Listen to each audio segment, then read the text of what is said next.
And you're going to get one final jolt, because not even color is without guilt. But we can fix that. Or more to the point, Pili can fix that. So Thomas Landrain, please make your way on up.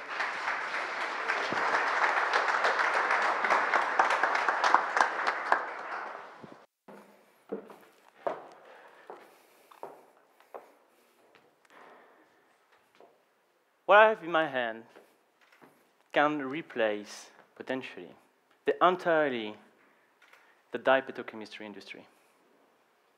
But why do we want to replace the dye petrochemistry industry? Because we humans love colors. We use them everywhere. In fact, when you think about it, black and white is an artificial feature that you only use in all movies. In our everyday product, we use colors everywhere, but there is a problem with that those colors are all artificial. And even worse, they're dangerous by their properties and the way they are manufactured. What you see here is not very, reassuring, for our future. You have thousands of those factories around the world manufacturing synthetic dyes for millions of tons, of potential product. So imagine the impact on their local environment and the people living near it. It's enormous. Today, the dye market is about 14 billion euros, and it's growing. But recently, the European Union told the European actors, industrials, manufacturers, that they have to get better sources for their product, renewable sources. They have made a claim and new regulatory constraints. So there is an opportunity. And as you see, there are alternative natural dyes, but they are not scalable. So that's why that's only less than 10% of this market. And we need a global and scalable solution for a global problem. And we think that this solution is going to come from beneath us, from the soil, microbes. They have amazing abilities. They can synthesize naturally extremely complex molecules. Actually, they do synthesize a lot of different dyes in nature every day, and for much longer than we ever had used the petrochemistry. So at Pili, we want to use microbes to biofabricate living colors and replace the dye petrochemistry. And, microbes are much easier to engineer than most plants and animals. And when you think about scalability, you cannot beat them. Bioreactors cannot, cannot compete with bioreactors. It's basically 3D against 2D. It has a very fast growth, and it's, of course, renewable. And as a matter of fact, it's not polluting, at the contrary of industrial agriculture.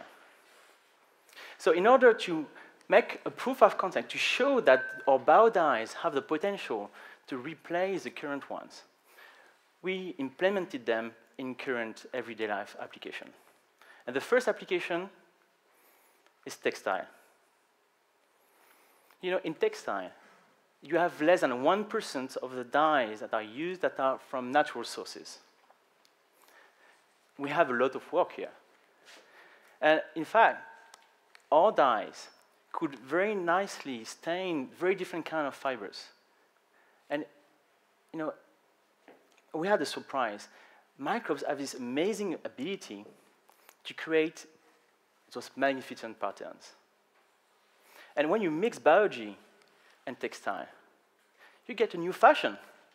And it's limitless. And all copies are unique. The second application is the most obvious one. It's ink. Most people don't know, what ink is made of. Ink often contains heavy metals, azo dyes, and nasty solvents.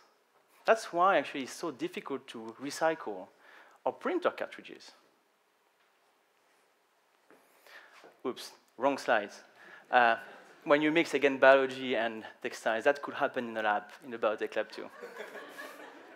So let's go back to our inks.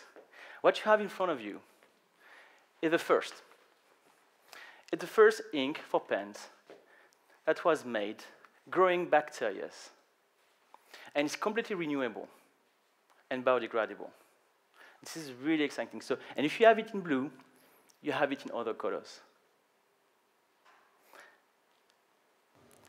And yes, you know exactly what this is. This is another first, and an even more exciting one.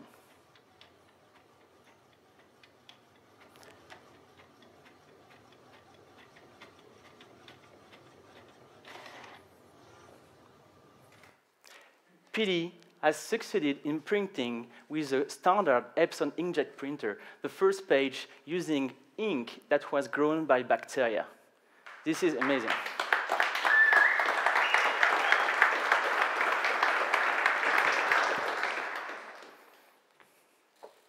And everything you've seen so far was done in only 3 months at IndieBio.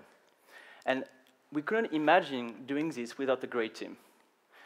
And I have to say that I couldn't imagine a better team for exactly what we're doing and to bring Pili to a reality. But a team is not enough.